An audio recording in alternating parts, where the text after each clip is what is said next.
তারেক রহমান লিখেছেন, খালেদা জিয়া ছিলেন শুধু রাজনৈতিক নেতা নন, তিনি ছিলেন মমতাময়ী মা, যিনি নিজের জীবন উৎসর্গ করেছেন দেশ ও মানুষের জন্য। তিনি লড়েছেন স্বৈরাচার, ফ্যাসিবাদ ও আধিপত্যবাদের বিরুদ্ধে। স্বাধীনতা, সার্বভৌমত্ব ও গণতন্ত্র প্রতিষ্ঠায় তার ভূমিকা ছিল অসীম।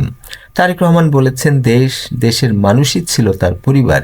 এই দেশ ও মানুষের জন্য তিনি হারিয়েছেন স্বামী, হারিয়েছেন সন্তান।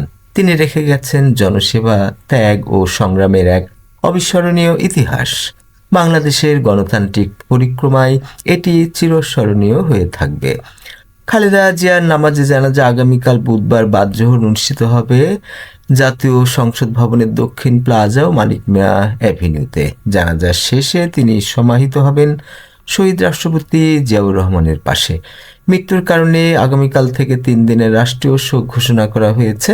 আগামীকাল একদিনের সাধারণ ছুটিও থাকবে। রাষ্ট্রীয় শোকের সময় জাতীয় পতাকা অর্ধনমিত থাকবে।